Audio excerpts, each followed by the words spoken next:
சொல்லுவோமா? வானாதி வானங்கள் கொள்ளாதவரே, வார்த்தையால் வர்ணிக்க கூடாதவரே, ஓயாமலும் புகழ் நான் பாடுவேன்.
கிறிஸ்துவாலே எல்லாவற்றையும் செய்ய நமக்கு பலன் உண்டு.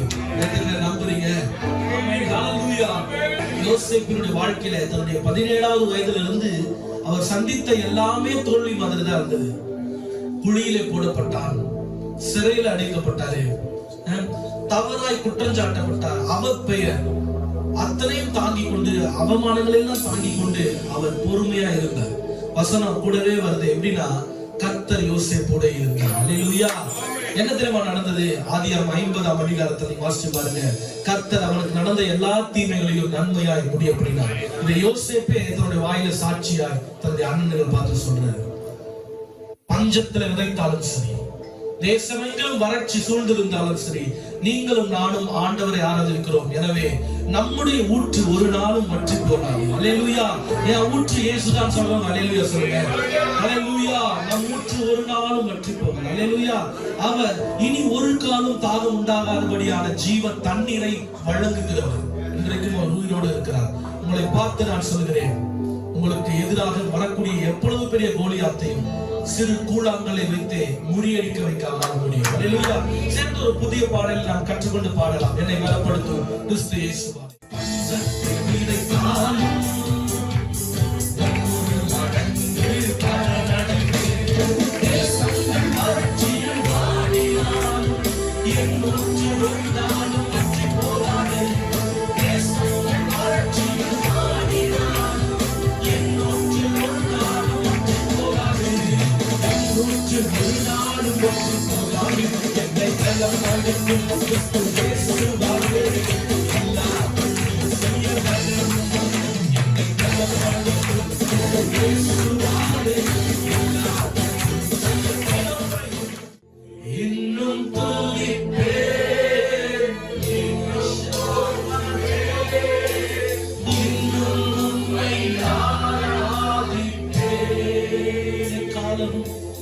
எக்காலம் நான் துதிப்பேன்.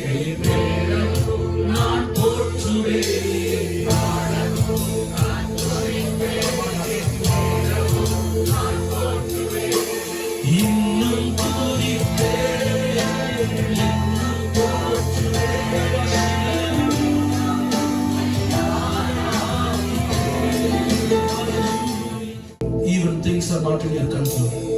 Trust God. Things will be taken care. சூழ்நிலைகள் கைமீறி போய் இனி என்ன ஆகுமோ என்கிற கவலையோடு நீங்கள் வந்திருக்கலாம்.